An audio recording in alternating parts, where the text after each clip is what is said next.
Génesis. No vaya a ser, hermano, que usted no encuentre Génesis. Sí, nos toca sumergirlo en aceite ungido unos 8 días. Génesis capítulo 1, versículo 1 y 2. Son 3 puentes de... Yo creo que este versículo o estos versículos son los más leídos por la iglesia. Que mucha gente dice, voy a empezar a leer la Biblia en orden. Y leen Génesis 1:1 y leen por hasta Éxodo, Levítico. Otros la terminan y otros no arrancan. Pero Génesis 1:1 sí, yo creo que es importante. Pues es el más leído. Revisémonos entonces. Génesis 1, versículo 1 y 2. Dice, en el principio creó Dios los cielos y la tierra. Y la tierra estaba desordenada y vacía. Diga, desordenada y vacía. Y las tinieblas estaban sobre la faz del abismo. Y el Espíritu de Dios se movía sobre la faz de las aguas. Aprendas ese versículo. En el principio creó Dios los cielos y la tierra. Qué hermoso este inicio de la palabra del Señor. Ese versículo es el inicio de la revelación de Dios escrita para nosotros. Y describe al Señor como el creador de todas las cosas. Suscita preguntas filosóficas. Si Dios creó todas las cosas, entonces ¿quién creó a Dios? Nadie creó a Dios. Dios es autoexistente, subsiste por sí mismo. Por allá en Juan capítulo 1 versículo 2, hablando de Jesús, dice que todas las cosas por Él fueron hechas. Y sin Él nada de lo que ha sido hecho fue hecho. Así que entendemos por la palabra que la Trinidad de Dios, el Padre estaba allí, el Espíritu Santo se movía sobre la faz de las aguas, y aún Jesús es creador en medio de todo este acontecimiento que está pasando allí.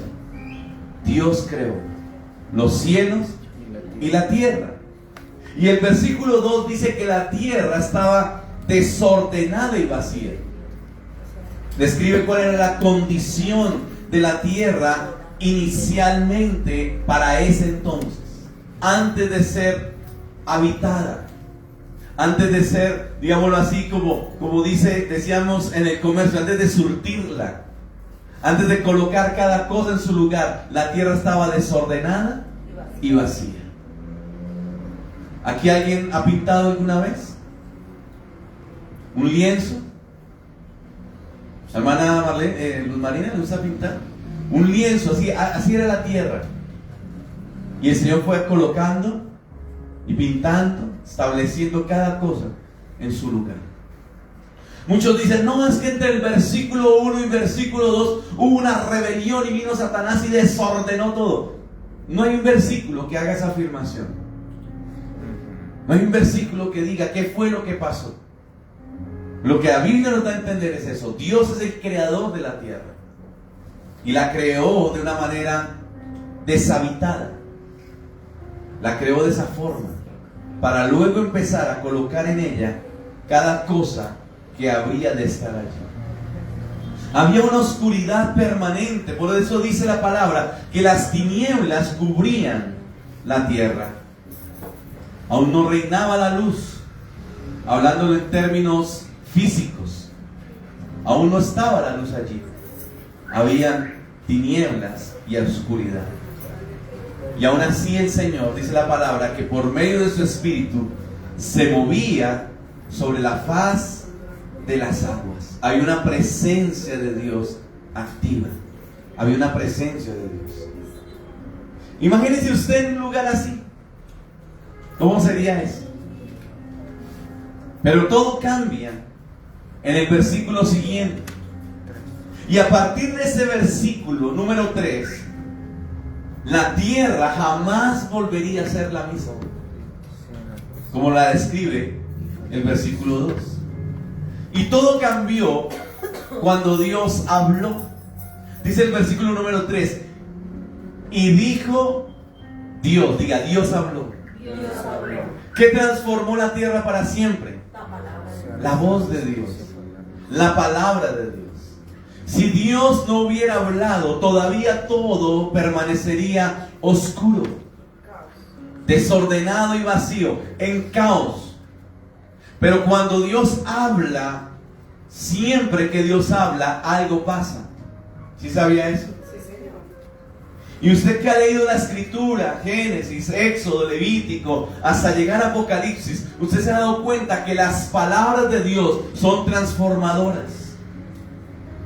Las palabras de Dios cambian no solamente lo físico, sino que las palabras de Dios transforman lo espiritual.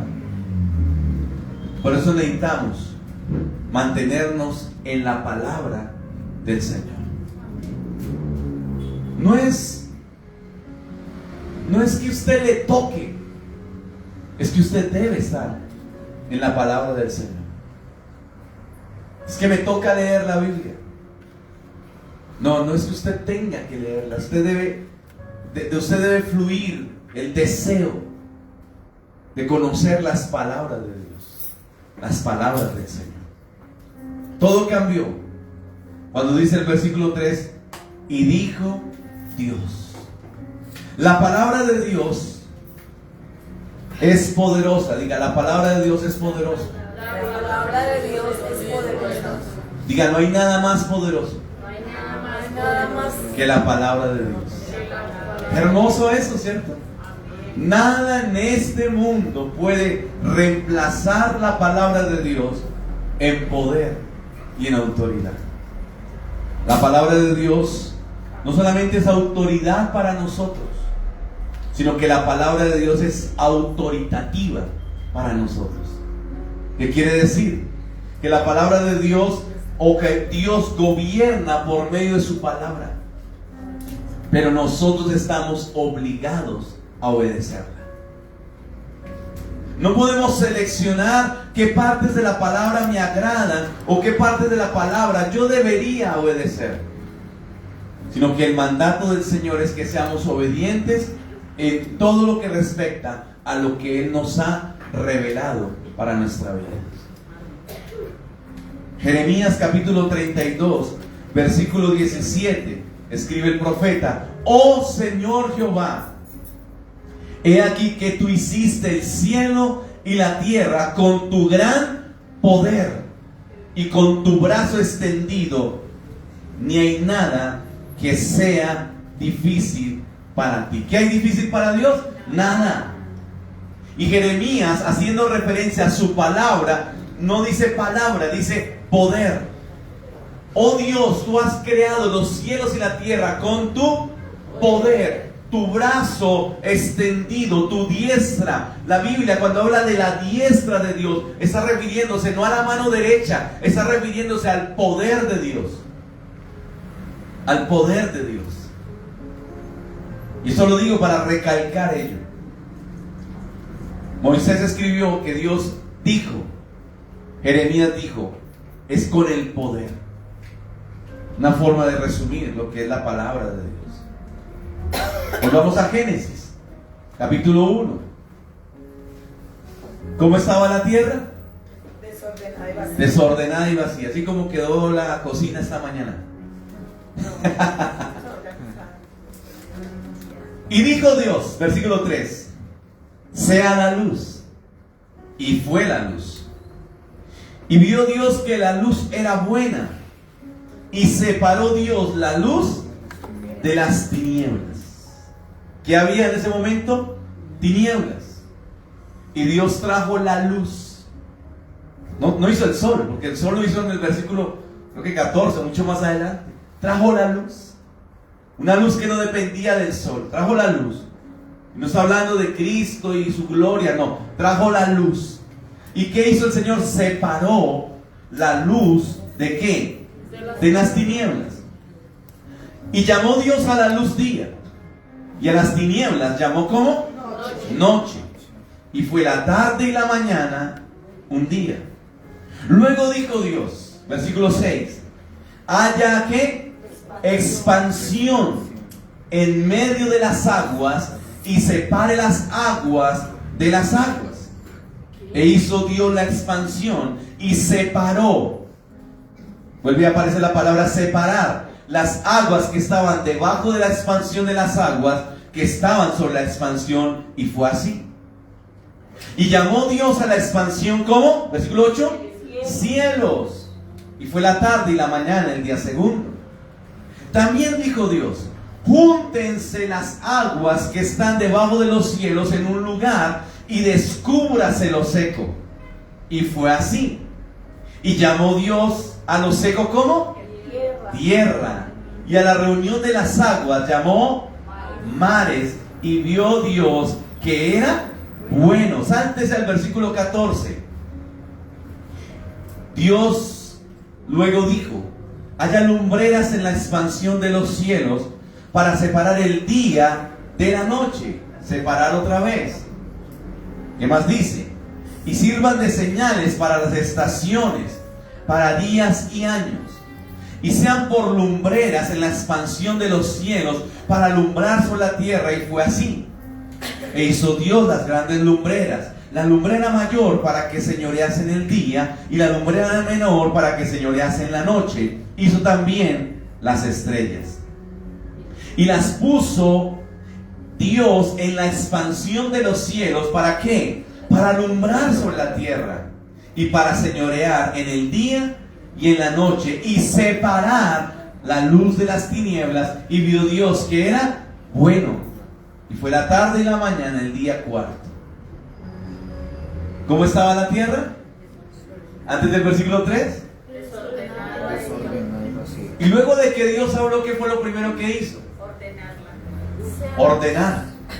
Trajo la luz, separó las aguas, emergió la tierra, separó el día de la noche, creó el sol, la luna y las colocó en su lugar, y luego colocó las estrellas. ¿Eso se llama qué? Traer orden.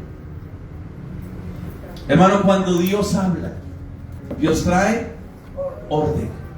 Diga, cuando Dios habla, trae orden. Donde la palabra de Dios es ignorada, no hay orden.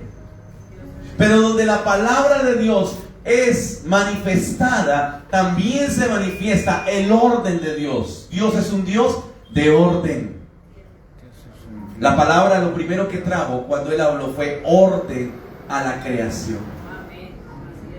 Impresionante, ¿no? La tierra ya estaba ahora ordenada. Al versículo 20 ya está ordenada. Ese caos que había, esas tinieblas que estaban allí, ya todo estaba puesto en su lugar.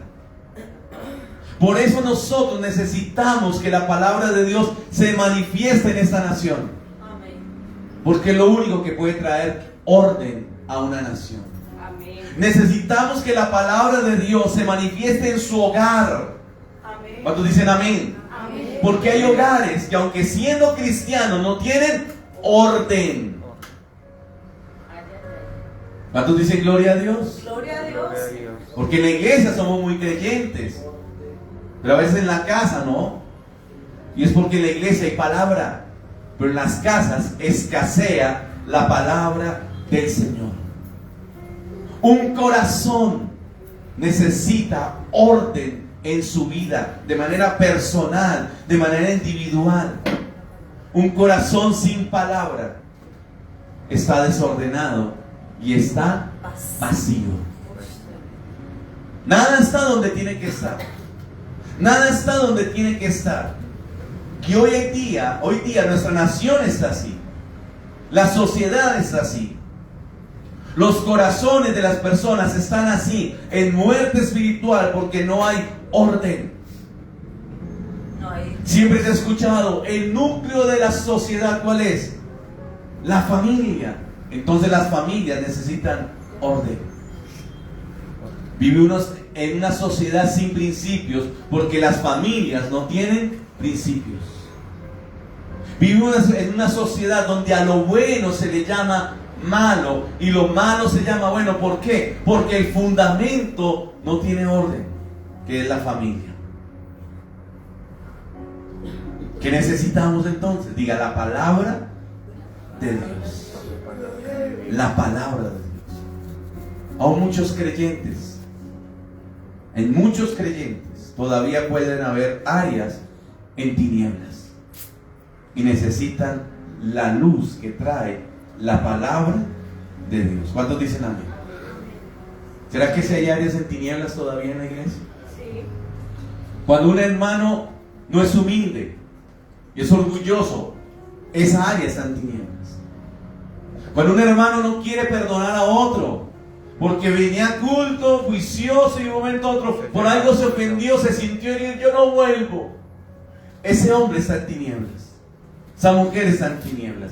Como el ofendido, como el ofensor, ambos todavía hay en ellos áreas oscuras en tinieblas.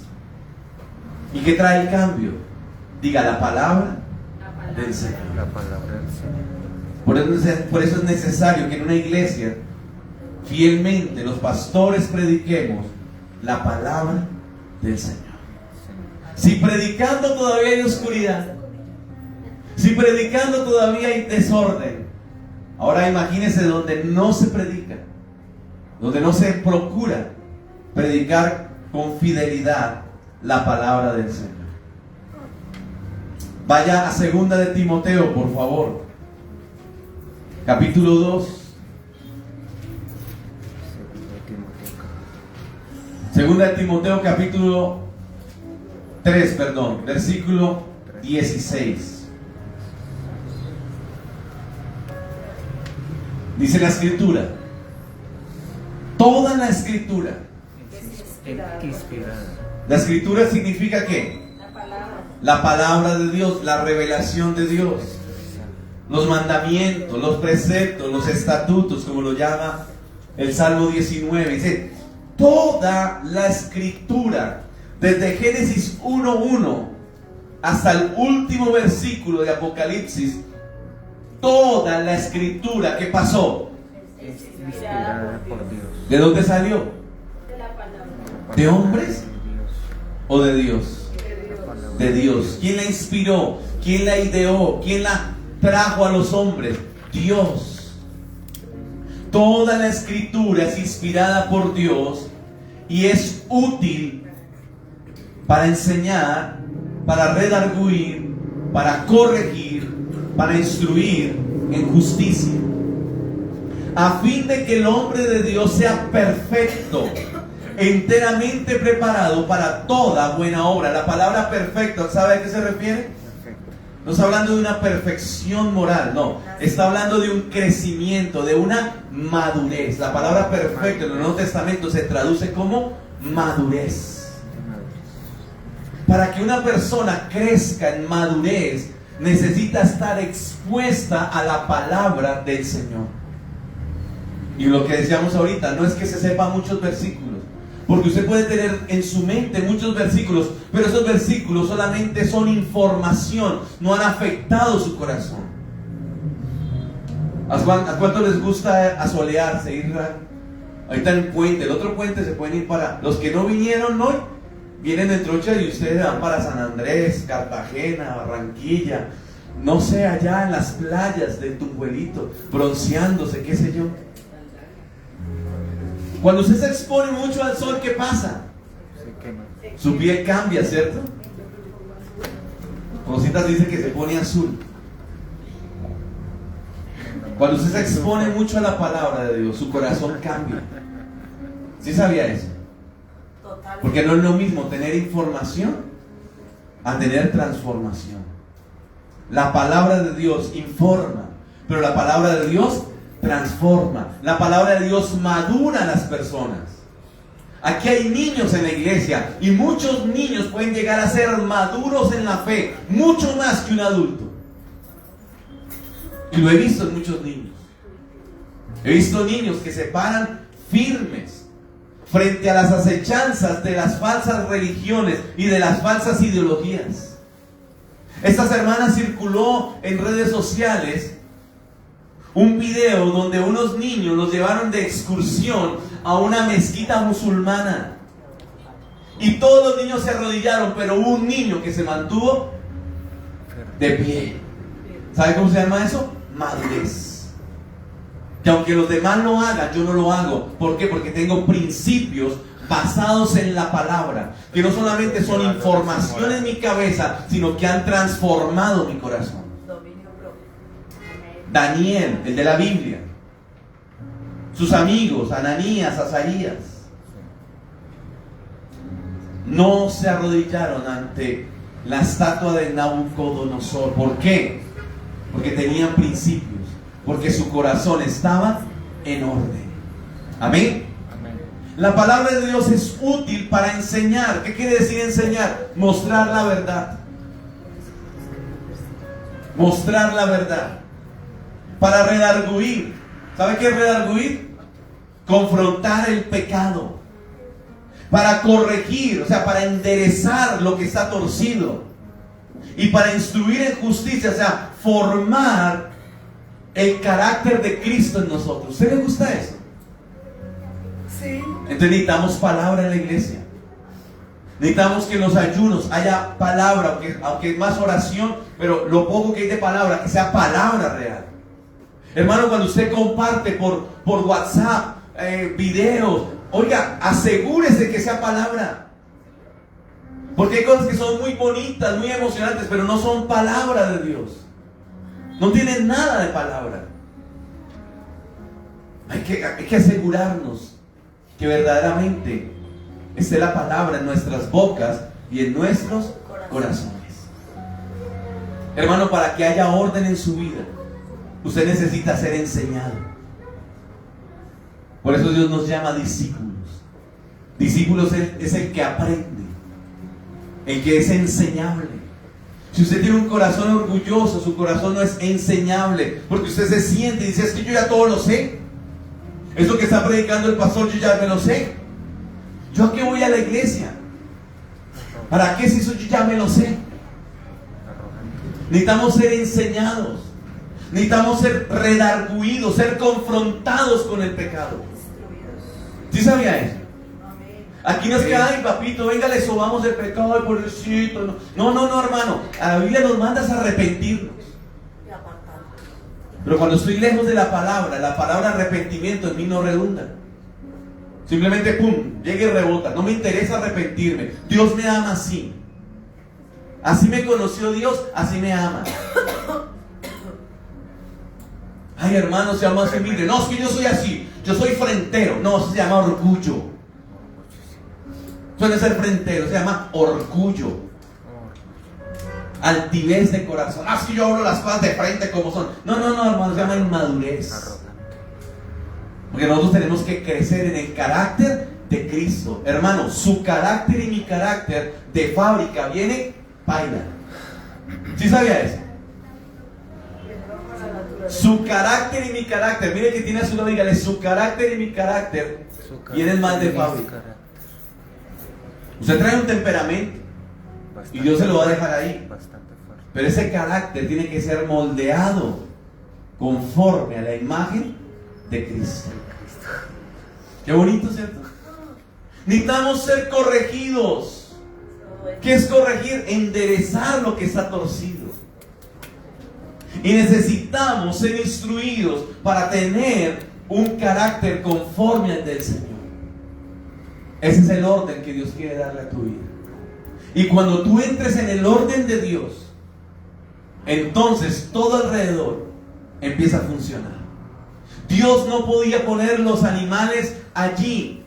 Dios no podía poner el hombre allí. ¿Por qué? Porque no había orden. Hay muchas cosas que Dios no puede poner en tu vida. ¿Por qué? Porque todavía estás en desorden. ¿Cuántos dicen amén? Amén. Necesitamos el orden de Dios en nosotros. Orden en nuestras finanzas. Orden en nuestra vida moral. Orden en nuestra vida de hogar, como familia, como empleados, como jefes, como papás, como hijos. Necesitamos orden. Esa nación está como está, no por los políticos. Esa nación está como está porque esta nación se olvidó de la palabra de Dios. Qué bonito es aplicarle la palabra de Dios a los demás, ¿cierto que sí? Qué bonito es llegar aquí con la Biblia y decirle: mira, hermano, lo que dice la palabra de Dios sobre tu vida, arrepiéntete, hijo del diablo, vuélvete al Señor. Hermano, dígasela a usted mismo. Qué bonito es sacar la palabra y decirle a las personas: mira, la Biblia dice desechar la ira, el enojo, la maledicencia, pero usted grita, se enoja y maldice. Es más fácil sacarle la palabra al otro. Por eso la Biblia dice que es una espada de dos filos. Y mientras usted busca cortar al otro, usted mismo tiene que ser herido. La Biblia muchas veces nos va a herir. Dios con su palabra muchas veces nos va a herir. ¿Por qué? Porque Él le interesa que en tu vida y en la mía haya orden. ¿Cuántos dicen gloria a Dios? Gloria a Dios. ¿Sigo o paro, hermano? Siga. Sigamos. A eso venimos, hermano. Vuelva a Génesis, capítulo 1. ¿Cuántos quieren madurar? Amén. Amén. ¿Cuántos reconocemos que todavía nos falta?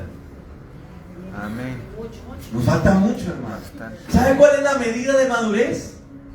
No son otros cristianos. La medida de madurez es Cristo. Claro. No compares tu vida con la de otros cristianos, dice el pastor Paul Washer.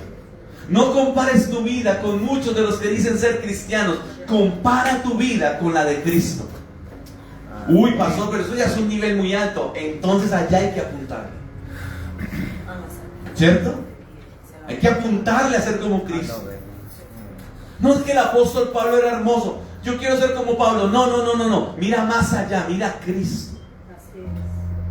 No es que donde yo nací de nuevo allá, el pastor era hermoso, era lindo, era precioso, y todo lo que él decía nosotros hacíamos. Yo quiero ser como mi pastor. No. Mira a Cristo. La meta es Cristo. La meta es Cristo. Y eso va a traer orden. Si no hay palabras, no hay orden. No se trata de propósitos morales, no se trata de ser estoico, no se trata de seguir filosofías, no, se trata de obedecer la palabra de Dios. Amén. Se trata de obedecer la palabra de Dios. Versículo número 11. Después dijo Dios, ¿qué hizo el Señor? Diga, habló. ¿Cuántos quieren que Dios les hable? Amén. ¿Qué versículo dije yo? 11. Después dijo Dios: produzca la tierra hierba verde, hierba que dé semilla, árbol que dé fruto según su género, que su semilla esté en él sobre la tierra. Y fue así. Produjo pues la tierra hierba verde, hierba que da semilla según su naturaleza y según su género, y vio Dios que era bueno.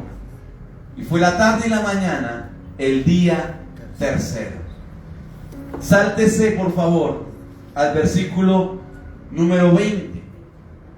Y creó Dios los grandes monstruos marinos.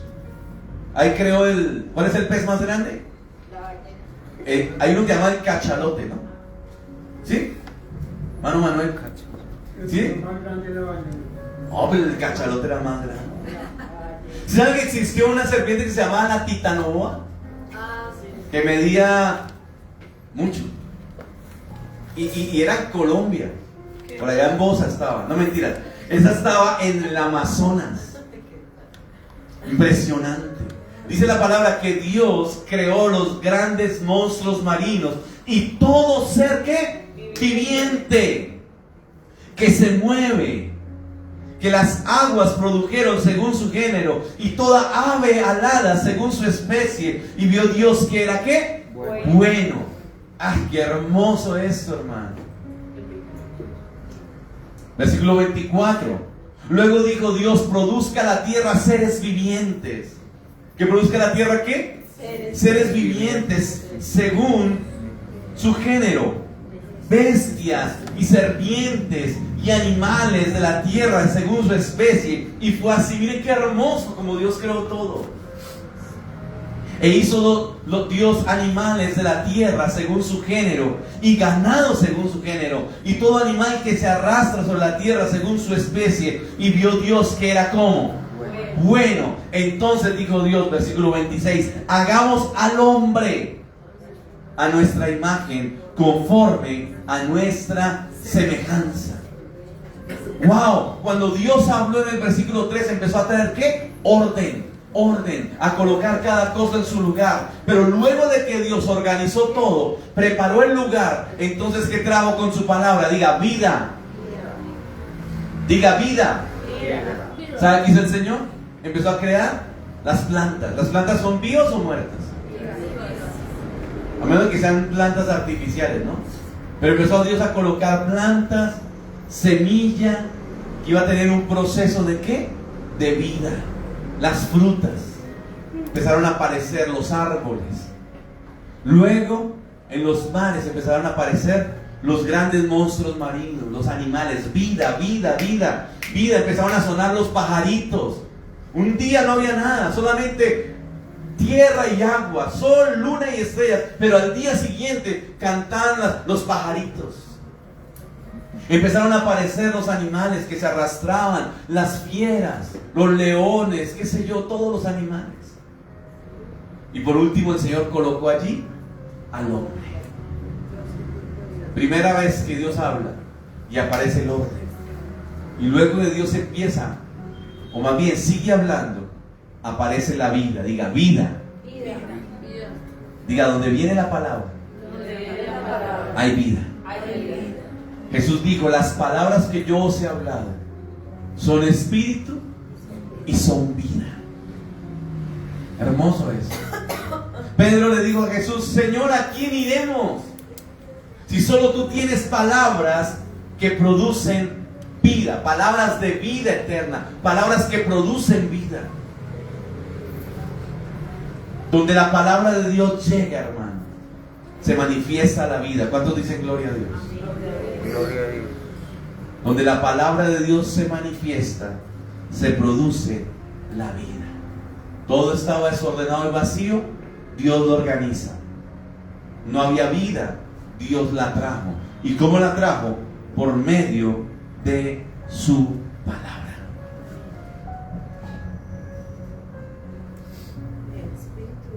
¿Cuánto les gusta el fútbol? ¿Sí les gusta el fútbol? Amén.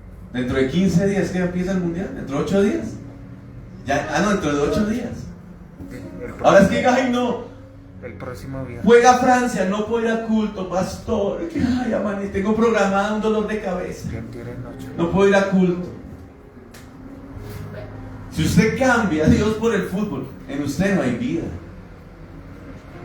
La palabra de Dios trae vida. Hay mucha gente que mata por el color de una camiseta. ¿Sí sabía eso? Sí. Hoy están matando por títulos políticos. Si usted no cree en el mismo candidato que yo, usted es objetivo militar para mí. Y así está en mi familia. ¿Sabe que lo bloqueó en mi WhatsApp? Eso es matar a alguien.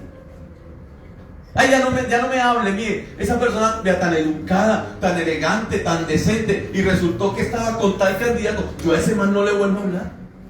Ese es cliente mío, yo no le vuelvo a vender. Y mire que a dónde está llevando todo. ¿Y sabe por qué? Porque el hombre se ha olvidado de Dios y su palabra. ¿Sí sabía eso? Porque la gente ha decidido creer en cosas que son efímeras.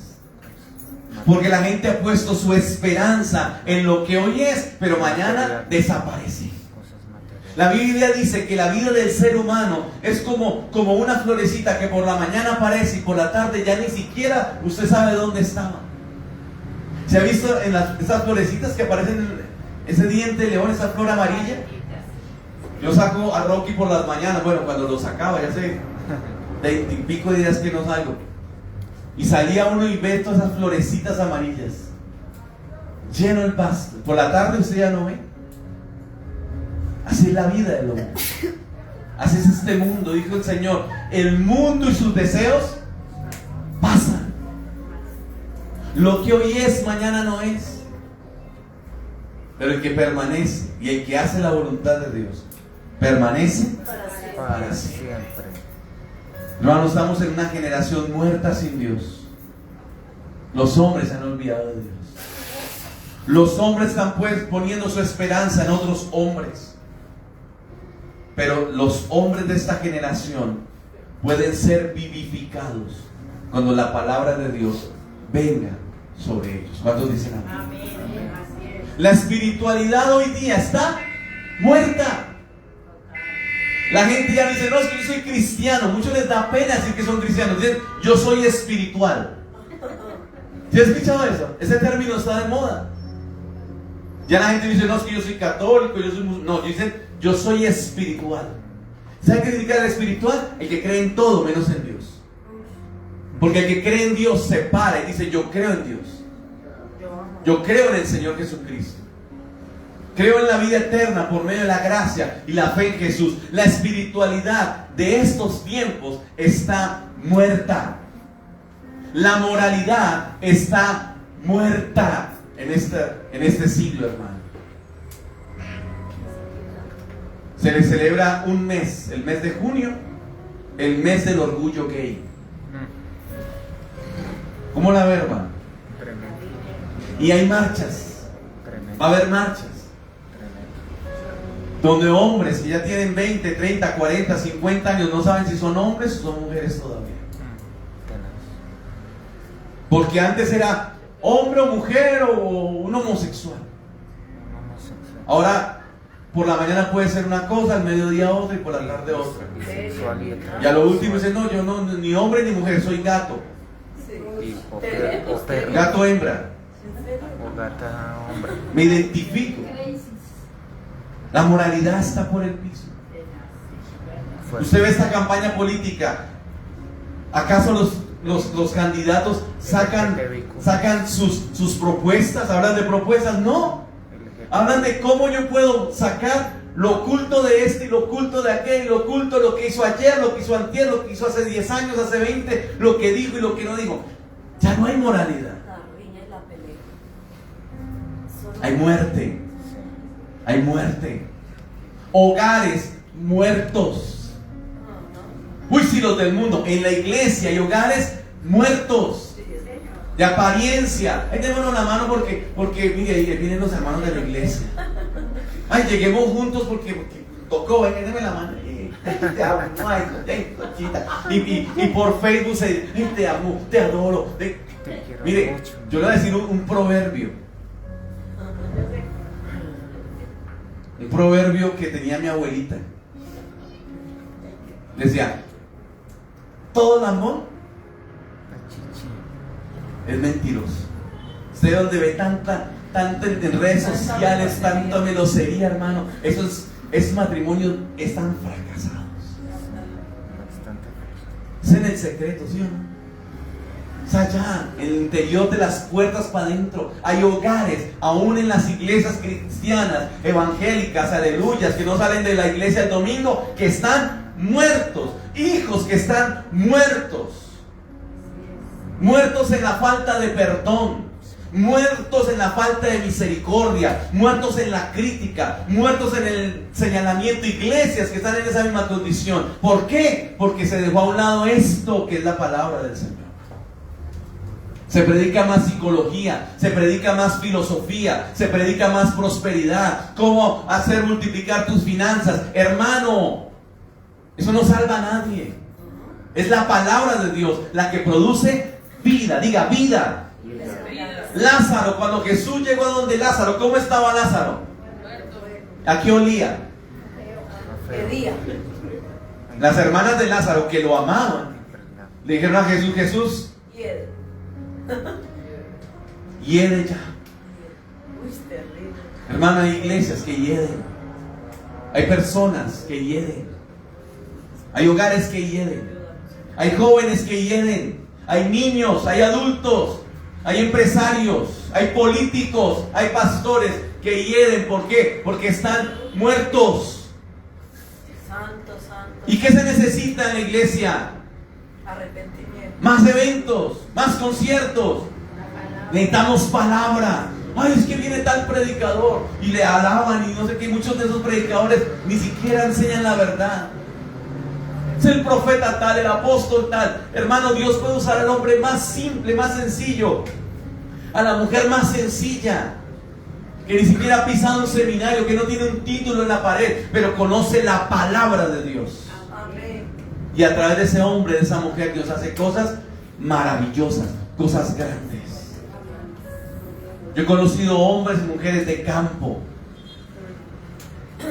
que hasta ni pueden manejar su propio idioma, hablan el español ahí con palabras de campo, hermano, pero conocen la palabra de Dios. Y temor de Dios hay en sus corazones. Nunca han pisado un seminario, no tienen un título, no se hacen llamar pastores, profetas, evangelistas, misioneros. Son simplemente siervos y siervas del Señor. Y a donde van llevan palabra. Y a donde van, como llevan palabra, llevan vida. Jesús vino a darnos vida. ¿Y por qué nos da esa vida? Por medio de su palabra. Lázaro estaba oliendo bien maluco. Le pusieron una piedra y para que no salga el olor.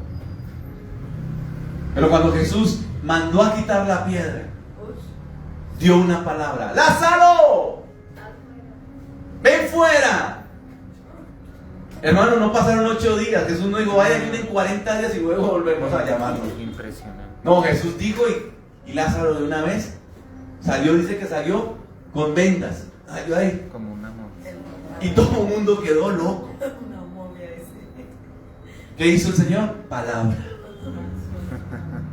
Cuando la hija de Jairo se murió, Jesús llegó a donde Jairo, a la casa, y todo el mundo estaba llorando. Habían alquilado plañideras. ¿Saben qué eran plañideras? Personas que se les pagaban para llorar. A más de uno le iría bien trabajando de plañidera. La niña, ¿cómo se llama la niña? No sé, lloré, ¿qué pasó? Nos pagaron. Y Jesús entró y, uy, pero ¿qué es este alboroto? ¡Ay, la niña se murió, alma bendita! Dale, Señor, el descanso eterno. Brilla para ella la luz perpetua. Y entraron al cuarto. Jesús tomó a la niña en la mano y le dijo: Talita cumi. Jesús no gritó. Jesús simplemente dijo, ¿qué? Una palabra. Y la niña que estaba muerta resucitó. Vivió. ¡Qué tremendo! Ese es Jesús. Ese es el Dios en que usted y yo creemos. Un Dios que donde su palabra llega, produce vida. La palabra de Dios no produce muerte. La palabra de Dios produce vida. Y vida en abundancia. Amén. Deuteronomio capítulo 6, versículo 4. Dice: Oye Israel, Jehová nuestro Dios, Jehová uno es. Y amarás al Señor tu Dios de todo tu corazón, de toda tu alma y con todas tus fuerzas. Y estas palabras que yo, ¿qué? Te mando hoy, estarán sobre tu corazón. ¿Palabras de quién? ¿De Moisés? ¿O palabras de Dios? ¿Dónde tiene que estar la palabra que Dios te da? En tu corazón. Dice acá: y hablarás, y las repetirás a tus hijos, y hablarás de ellas estando en tu casa y andando por el camino y al acostarte y cuando te levantes. ¿Está hablando de la iglesia? ¿Está hablando de la congregación? ¿Está hablando de un púlpito? ¿De qué está hablando? Diga, de una familia. ¿Cuántos aquí tienen una familia? ¿Cuántos pertenecen a una familia? Hermano, en su familia tiene que estar ¿qué? La palabra de Dios. La repetirás, la hablarás a tus hijos. Cuando te acuestes, cuando te levantes, cuando vayan por el camino, las atarás como una señal en tu mano, como frontales en tus ojos. Las escribirás en los postes de tu casa y en tus puertas. ¿Qué? La palabra del Señor. El primer interés de Dios, o el primer escenario donde Dios quiere traer vida, se llama tu familia y la mía. ¿Cuánto les gustan los trasteos? ¿Te gusta trastearse? Uy, un trasteo es harto, aburridor. Y cuando uno trastea, la mitad es basura. La mitad de lo que uno tiene guardado. Usted dice: pero ¿para qué me llevo esa mesa? No, es que esa mesa apenas me la regaló mi mamá, porque era de mi abuela, que se la había regalado mi bisabuela y la tatarabuela, se la regaló Simón Bolívar. Ay, no, que guardémosla. Y ya esa mesa toca meterle puntillas. O sea, hay cosas que uno guarda que son basura. Vaya, mire el closet, hermana. Ay, las hermanas que dicen: no, yo que me pongo para ir a culto. y abren ese closet y ya el closet está que se rebota de la ropa que tienen. ¿No les ha pasado? De otra iglesia. Yo fui a otra iglesia y ya sí eran las hermanas. Acá no. Ay, yo qué zapatos me pongo. Esos zapatos de una fila de zapatos allá. Oiga, cuando uno hace un trasteo, uno llega y abre y empieza a seleccionar. Esto me lo llevo. Esto no lo llevo. Esto me sirve. Esto lo tengo hace años. Pero no. Eso era cuando yo era talla 6. Ahora soy 16. Entonces ya no me sirve. Eso era cuando esto. Y hermano, y uno mira y la mitad ya no sirve. Hay cosas en nuestra mente. Hay cosas en nuestro corazón que llevan años ahí. Que llevan años ahí guardaditos. Y nos aferramos a eso sabiendo que ya no sirve. ¿Y sabe qué determina si sirve o no sirve? Este libro, la palabra de Dios. Hay cosas que ya producen muerte. Me decía mi mamá, Javier, vinieron a arreglar la nevera. Y yo, pues de verdad, mami. ¿Y qué era? Dijo, una lagartija que se metió por detrás. Y eso tiene como un motorcito, un ventiladorcito, y ¡pum!, lo trabó y hasta ahí llegó la nevera. Entonces la sacaron y ya sirvió. Hay cosas en nuestra casa que lo único que están produciendo es muerte. Hay que sacarlo. Amén. No espera que vaya el pastor allá y le unja la casa con aceite. Pastor, es que en esta casa yo necesito que usted venga, que unja la cama de mis hijos, que unja la cama, la ropa de mi marido, porque ese no hace sino gritar, pelear, hurtar, matar y destruir. Únjame a mí, pastor, écheme aceite. Hermano, cuando usted tiene que sentarse y tomar una decisión y decir, no más con esto. Saco la mentira. Ya voy a sacar esto, la mentira, la gritos, la pelea, todo eso lo voy a quitar. Saco la muerte en el nombre de Jesús. ¿Cuántos dicen amén? Amén. Pero si desconocemos la palabra, entonces seguiremos adornando nuestra casa con lo que no es, trayendo muerte. Así es. La palabra de Dios trae vida. Diga, trae vida. Trae vida. ¿Dónde aprenden los niños a orar? En la casa. ¿Dónde aprenden los niños, hablando de nuestro contexto cristiano, a adorar a Dios? ¿En dónde? En la casa. ¿Dónde aprenden los niños a que hay que venir a la iglesia los domingos, entre semana cuando sea posible? ¿Dónde lo aprenden? En la casa. ¿Dónde aprenden los niños las groserías? A decir mentiras. En el colegio. En la casa. ¿Sí saben que nosotros tenemos en nuestro cerebro algo que llaman las neuronas espejo? ¿Se han escuchado hablar de eso? Las neuronas espejo, ¿qué hacen? Hacen que los niños, e incluso nosotros, imitemos lo que hacen otros. Hermano, ¿usted qué quiere traer a su casa? Bendición. ¿Vida o muerte? Vida. Entonces en su casa tiene que reinar Cristo por medio de Su palabra. su palabra. ¿Cuántos dicen gloria a Dios? Gloria a Dios.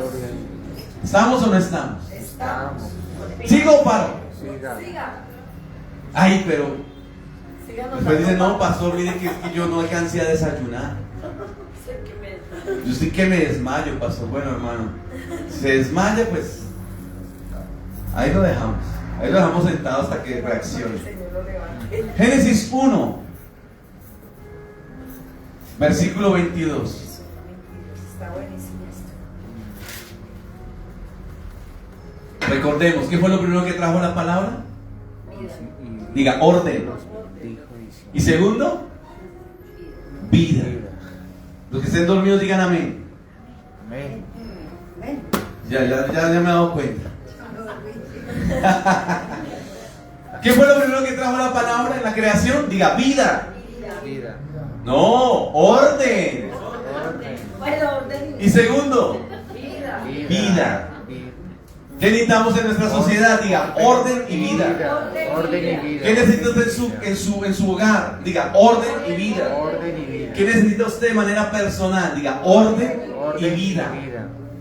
Tercero, versículo número 22. 1:22. Cuando creó Dios los animales, los grandes monstruos marinos, dice que Dios les dijo en el versículo 22, que los bendijo diciendo, fructificad y multiplicaos, llenad las aguas en los mares y multiplíquense las aves en la tierra. Hermoso, ¿cierto? Amén. Versículo 28. Cuando Dios creó al hombre, le dijo así: fructificad y multiplicaos, llenad la tierra y sojuzgadla, y señoread en los peces del mar, en las aves de los cielos y en todas las bestias que se mueven sobre la tierra. ¿Quién dijo eso? Dios. Habló el Señor. Así que la palabra de Dios, en medio de toda su creación, trajo, diga, propósito. De nada servía tener un poco de animales ahí si no había ¿qué? Propósito. De nada serviría tener un hombre y una mujer en el huerto del Edén sin un propósito. Así de sencillo. De nada serviría tener todo lo que el Señor creó, de nada tener ese orden que tenía aquí, como colocó todos las estrellas, el sol, la luna, si no hay propósito. Hermano, de nada nos sirve respirar si no hay un para qué, si no hay un propósito. ¿Cierto que sí? De nada nos sirve reunirnos como iglesia si no hay propósito. De nada nos sirve tener una esposa si no hay un propósito. Dios nos ha dado familias, Dios nos ha dado empresas, Dios nos ha dado iglesias. ¿Cierto que sí? Dios nos ha dado capacidades, habilidades, dones, porque Él sabe que en nosotros ha puesto ¿qué? Propósito. Cuando usted ve las plantas que el Señor colocó allá en su creación, las hizo con propósito, por eso puso semilla en ellos, para que crecieran y dieran ¿qué? Frutos, sirvieran de alimento para otros. Los animales los puso con propósito. Usted ve un mosquito allá de esos que fastidian, usted está durmiendo y ese animalito, por más chiquito y cansón que sea, tiene un propósito. Mira que tiene a su lado, dígale: hermano, usted tiene propósito. Pero mírenlo, dígale: Dios ha puesto un propósito en tu vida. ¿Y cómo se manifestó ese propósito? Cuando Dios habló. ¿Usted quiere saber cuál es su propósito en la vida? Son preguntas filosóficas. ¿De dónde vengo? ¿Para dónde voy? Esa es la cuestión. Y nos pasamos la vida así pensando: y ahora Dios, ¿qué será lo que quiere de mí? ¿Qué será lo que Dios espera de mí? Y pasan los años, y todavía nos preguntamos: ¿qué será lo que Dios quiere de mí? ¿Cómo Dios manifestó el propósito a Adán y Eva, que creó? Y a los animales, diga: por su palabra. Hermano, cuando usted empieza a leer este libro, usted encuentra el para qué existe. Elías pasó crisis, como usted y yo las hemos vivido. Moisés pasó crisis, como usted y yo hemos vivido. Y en su crisis le dijeron: Señor, quítame la vida. ¿Y sabe qué hizo el Señor? ¿Qué le dijo Dios a Elías? No, Señor. Más bien, papito, siéntese, coma y beba, porque el largo camino le resta. Su propósito no ha terminado. Hermano, usted todavía come y bebe, todavía respira. ¿Por qué? Porque todavía Dios, el propósito por el cual lo plantó en esa tierra, no se ha terminado. Otros se fueron, porque su propósito hasta ahí llegó. Dios no deja nada a medias, hermano. Eso lo hacemos nosotros. Pero Dios, cuando empieza en nosotros, termina. ¿Cuántos dicen amén? Amén. Pastor, es que mire, tengo tantos años. Mire, mi abuelita murió de 97 años. Sardinita. 97 años. ¿Sabe cómo murió mi abuela? Adorando. Oró. Dijo amén y se fue. Ese fue el propósito. Hasta ahí llegó su propósito.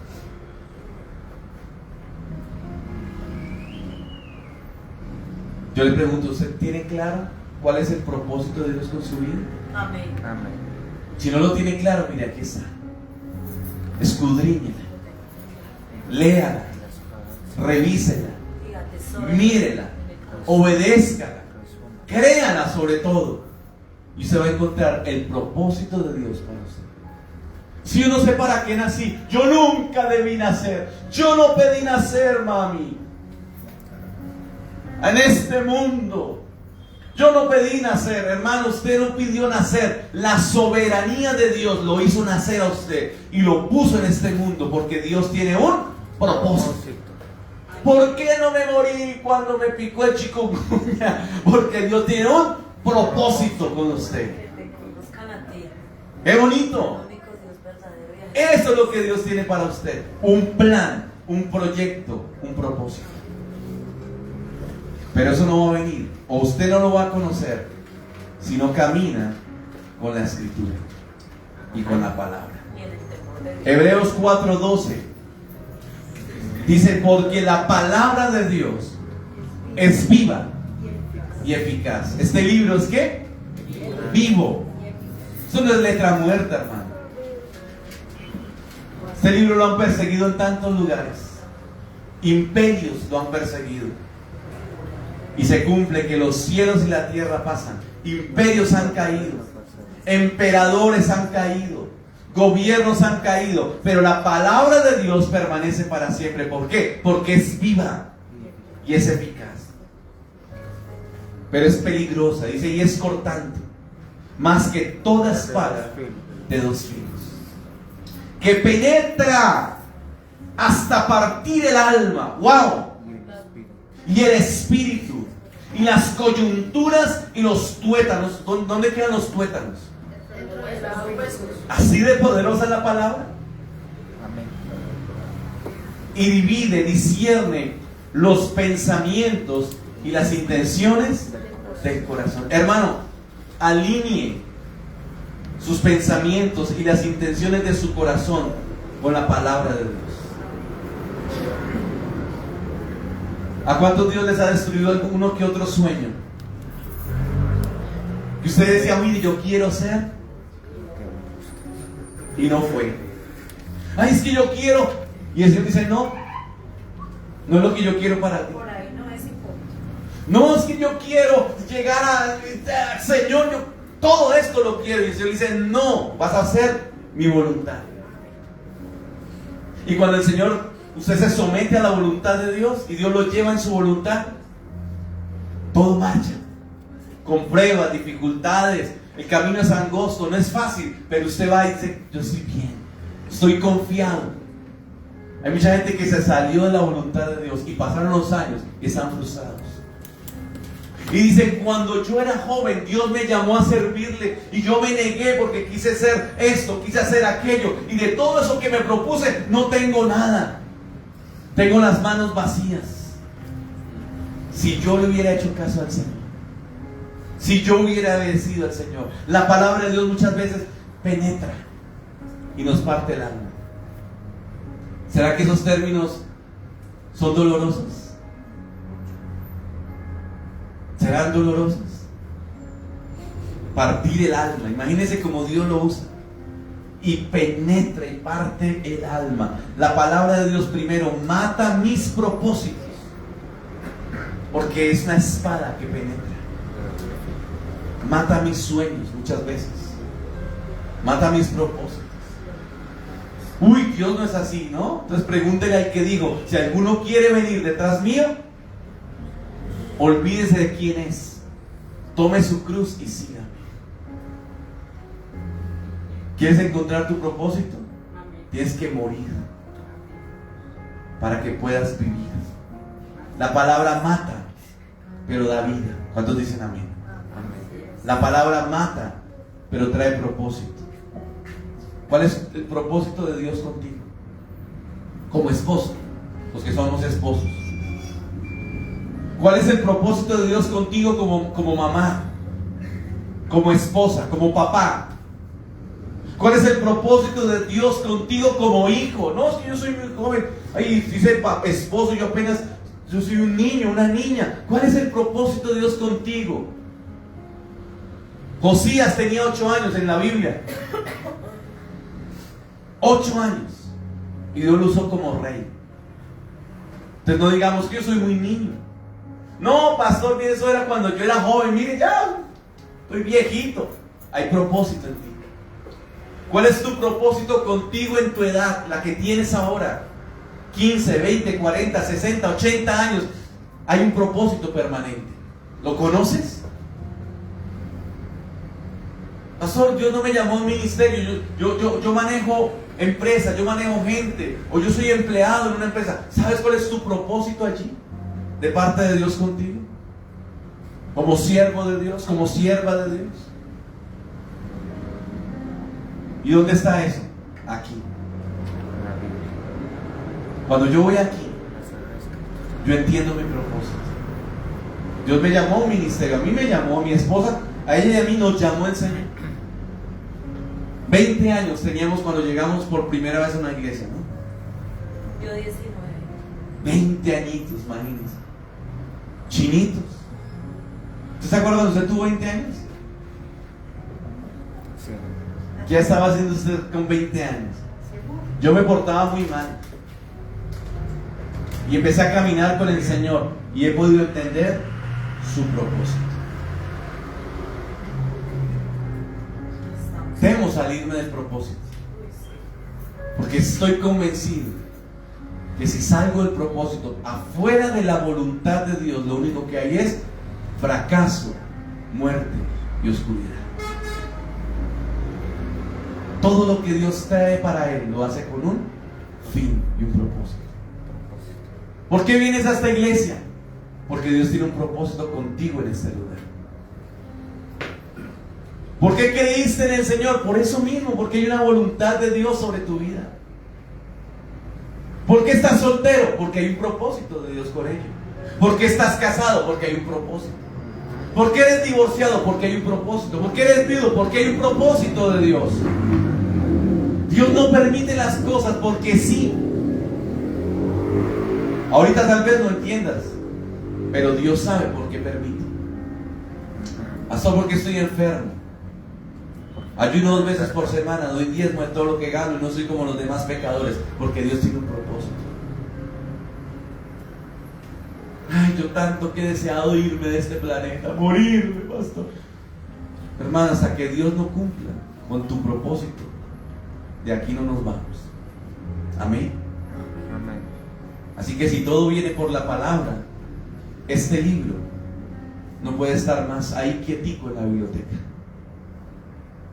o debajo de la mesa. Hay gente que solamente alista la Biblia el domingo cuando viene. Y eso, hermano. ¿Cada cuánto? O más bien, ¿qué tanto te relacionas con la Biblia? Piensa en esto un momento. ¿Cómo es tu relación con la Biblia? Es la palabra de Dios. No hay nada más poderoso, lo dijimos hace un rato, que la palabra del Señor. Amén. Amén. ¿Cuánto necesitan la palabra de Dios? Amén. Amén. Coloquémonos de pie. Vamos a orar. Ay, Señor, que tu palabra esté en nuestras bocas continuamente, Señor. Que tu palabra esté en nuestro pensamiento. Que este libro no siga estando olvidado en la iglesia, Señor. Que este libro, los jóvenes que están acá, no lo olviden, Señor. Que este libro, los papás, los esposos, las esposas, las mamitas, los abuelos, abuelas, los niños, los jóvenes, Señor, no olvidemos que este libro es tu palabra, Señor. Los empresarios, los empleados, cada uno de nosotros, Señor, perdónanos si hemos dejado a un lado tu palabra. Porque dejar a un lado tu palabra trae consecuencias, Señor. Así como la palabra trae vida, dejarla a ella trae muerte. Así como la palabra de Dios trae orden, abandonar la palabra trae un desorden por donde estemos. Así como la palabra nos muestra el propósito, no tenerla en cuenta a ella nos desvía de tu voluntad. Perdónanos, Señor. Ayúdanos, Señor. Ayúdanos a caminar bajo esa gloria tuya, Señor, por tu palabra. Que crezcamos en el amor por ella. Que podamos llegar a decir, como dijo el rey David: oh, cuánto amo yo tu ley. Todo el día es ella mi meditación. Que podamos decir, como David dijo: lámpara es a mis pies tu palabra y lumbrera a mi camino. Que podamos decir, como dijo el centurión: solamente di la palabra, Señor, y todo va a cambiar. Mi siervo sanará. Solamente tu palabra. Como Pedro: ¿a quién iremos, Señor? Si solo tú tienes palabras de vida eterna. Señor, ayúdanos a que esta palabra la recordemos a nuestros hijos, nietos, Señor, estando con ellos en la casa, en el camino, al acostarnos y levantarnos. Que en nuestra juventud, nuestra edad adulta, Padre, nunca nos olvidemos de lo que tú has dicho, Señor. Te lo pedimos en el nombre de Jesús. Ahora, hermano, yo quiero que usted medite en su relación con la Escritura. Medite en su relación con la palabra de Dios. Yo no sé si usted la lee o no la lee, pero yo quiero que usted medite en ello y que a partir de hoy tome decisiones